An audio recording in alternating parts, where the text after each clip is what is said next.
Les amis, bienvenue dans cette nouvelle vidéo. Aujourd'hui, on va parler des secrets et des coulisses d'un transfert. Alors l'objectif avec cette vidéo, c'est de vous prouver que lorsqu'il y a un transfert, il ne faut pas simplement regarder ce qu'on lit dans les médias, dans l'équipe ou Foot Mercato ou je ne sais quel autre média encore, mais il faut regarder un petit peu plus en profondeur. Je vais vous apprendre justement ma méthode pour regarder en profondeur ce qui se passe sur un transfert. Cette méthode, elle permet de mieux appréhender et de mieux comprendre le fonctionnement d'un club. Pendant les 2 mois d'été, la presse se défoule. Il y a des rumeurs de partout, il y a des joueurs qui partent de partout.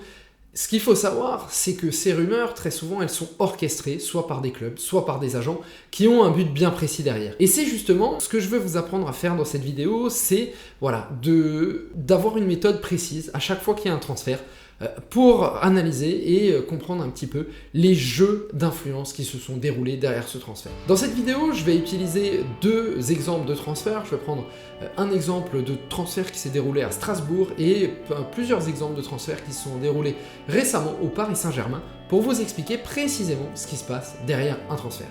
Si vous aimez cette vidéo, n'hésitez pas à vous abonner, ça aide énormément à faire vivre la chaîne et à la faire progresser. On démarre tout de suite, c'est parti. Alors le premier exemple dont je voudrais vous parler, c'est l'exemple du transfert de 2 joueurs bordelais, Junior Mwanga et Dylan Bakwa, qui sont venus de Bordeaux à Strasbourg. Alors il y a 3 choses dès le départ qui m'ont un petit peu surpris sur ce transfert. Une première chose, déjà, c'était qu'il y a très rarement des transferts entre ces 2 clubs. Donc moi je me suis dit, tiens, c'est un petit peu étrange qu'il y ait un transfert d'un coup entre Bordeaux et Strasbourg. Ce qui m'a surpris aussi, c'est qu'il y avait d'un coup 2 joueurs. Pourquoi est-ce qu'il y aurait précisément, spécifiquement 2 joueurs qui devraient venir? Et je me suis dit, il se passe un petit peu quelque chose de particulier. Et enfin, un troisième point aussi qui m'a surpris, c'est le prix de la vente, un prix total pour ces 2 joueurs de 19 millions d'euros, alors qu'il y avait d'autres joueurs qui étaient partis de la Ligue 2 vers la Ligue 1 à la même période. Je pense à Franck Magri, notamment, qui était parti de Bastia à Toulouse pour 4 millions d'euros, ou encore à Morgan Guilavogui qui est parti du Paris FC à Lens pour 4 millions d'euros également. Là-dessus, on est sur 2 transferts bien plus chers. Alors, faut nuancer, bien sûr.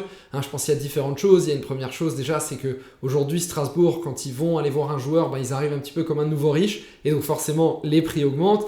Et il y a aussi un deuxième point, c'est que les joueurs n'ont pas le même âge. Il me semble que Bakwa et Mwanga ont 19 ans, alors que Franck Magri est déjà un petit peu plus âgé, 24 ans, il me semble. Voilà, c'est pas une grosse différence, mais ça peut quand même jouer sur le tarif d'un transfert. Du coup, je vais vous montrer un petit peu avec un partage d'écran comment j'analyse ce transfert plus en détail.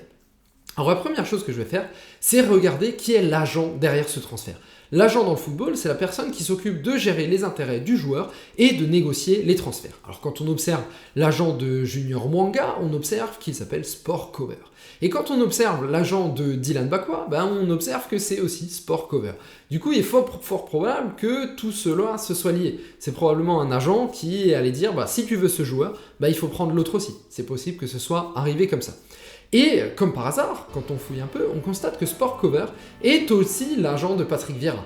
Donc là, vous voyez, on comprend un petit peu les liens qu'il y a entre cet agent et ses joueurs. Alors il y a plein de choses qui est possible, c'est possible que ces agents aient convaincu Patrick Vieira et de dire voilà, il faut absolument que tu prennes ces 2 joueurs. C'est possible qu'il lui ait montré des vidéos et qu'il a envie de jouer avec, ça je comprends totalement.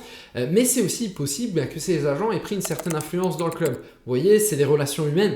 L'agent va arriver et puis potentiellement il va pouvoir dire au président du Racing Club de Strasbourg, Marc Keller, j'ai réussi à te faire venir Patrick Vieira, maintenant fais un effort aussi pour prendre mes 2 joueurs qui en plus sont des joueurs talentueux. Et puis c'est aussi possible que Patrick Vieira soit simplement quelqu'un qui aime ces 2 joueurs et a envie de jouer avec eux. Bien sûr, il y a aussi une partie, je vous l'ai dit, relation humaine, et forcément, quand tu as fait entrer un coach dans un club, son agent va avoir une certaine influence dans ton club. C'est ce que je voulais avant tout vous dire dans cette vidéo, c'est pas forcément qu'il faut voir le mal ou autre, mais je voulais vous inciter à aller un petit peu plus loin que de simplement regarder dans les médias et de se dire voilà, ils veulent ce joueur parce que il s'insère parfaitement dans le dispositif de jeu. Et d'ailleurs, quand on regarde sur ces 2 joueurs bordelais, le Racing Club de Strasbourg avait déjà des joueurs à ce poste-là. Donc, il n'y avait pas forcément un besoin. Vous voyez, donc, voilà, il faut vraiment aller chercher plus loin. Et l'utilisation du site Transfermarkt est vraiment très pratique pour ça. Là où ça devient vraiment problématique, c'est lorsqu'un agent commence à avoir trop de pouvoir dans un club. Et d'ailleurs, c'est ce qu'avait dit Florentino Pérez, le président du Real Madrid. Je vous mets d'ailleurs ma vidéo sur l'histoire du Real Madrid. Il avait dit, voilà, je ne veux pas d'un agent qui qu'il y ait trop de joueurs dans mon club parce que sinon ce n'est plus moi, nous ne sommes plus les directeurs sportifs, c'est l'agent qui va devenir le directeur sportif du club. Et justement, au Paris Saint-Germain, et ça c'est le deuxième exemple, la deuxième partie de cette vidéo, il y a un agent qui a pris un gros pouvoir d'influence depuis l'arrivée de Luis Campos en tant que directeur sportif. Cet agent, c'est Jorge Mendes. Jorge Mendes, c'est un des agents les plus influents du monde du football aujourd'hui. Il y a différentes vidéos de Romain Molina, le journaliste indépendant, qui sont très intéressantes sur le sujet. Il a un grand portefeuille de joueurs, il gère une société qui s'appelle Gestifute et il a bien sûr notamment beaucoup de joueurs portugais. Il a aussi ses entrées dans des clubs comme Wolverhampton et Valence. Là-dessus, je vous renvoie aux vidéos de Romain Molina qui sont très intéressantes. Or, si on observe les transferts du PSG ces dernières années, on remarque que beaucoup de joueurs qui sont venus au PSG cette saison font partie de la galaxie Jorge Mendes. Gonzalo Ramos, Asensio, Ugarte, même Kanginli, ce n'est pas Mendes son agent, mais c'est un ancien de Valence, donc je pense que Mendes a eu une certaine influence, sans compter qu'il y a un an, on a déjà fait venir Vitinha, dont Mendes est l'agent. Et maintenant, le dernier transfert qui a été négocié, c'est Bradley Barcola. Devinez qui est son agent, c'est Jorge Mendes. Et la question qui vient ici, c'est est-ce que tu recrutes vraiment les meilleurs joueurs pour ton projet club ou est-ce que tu choisis la facilité avec un agent qui fait tout pour toi? Voire même, est-ce que tu choisis un agent qui te fait des faveurs, qui va te donner certains pouvoirs plutôt que de choisir à faire venir le meilleur joueur pour ton projet club? Qu'est-ce qui va se passer dans ton vestiaire si un agent a une telle influence, s'il commence à monter les joueurs les uns contre les autres? Vous imaginez l'impact de l'agent lorsqu'il a 7 joueurs de ton effectif. Il est énorme. Et le problème qui se pose ici, c'est qu'est-ce qui va se passer si le directeur sportif change? Vous voyez ici, on a fait venir des joueurs pour Luis Campos, pour ce directeur sportif, sans avoir vraiment une cohérence avec le jeu que veut avoir l'entraîneur. Et sans compter qu'on a aussi fait venir des joueurs pour le directeur sportif. Et à la vitesse à laquelle ça change au PSG, ça peut assez rapidement changer.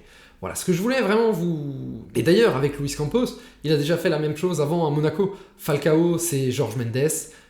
Bernardo Silva, c'est Jorge Mendes. Et d'ailleurs, c'est pas pour rien que Bernardo Silva allait probablement venir au PSG. C'est encore une fois toujours le même Jorge Mendes qui est au milieu de tous ces deals-là. Est-ce que c'est bien? Est-ce que c'est mal? C'est une bonne question. Je pense que dans tous les cas, le PSG a une super équipe, un super effectif.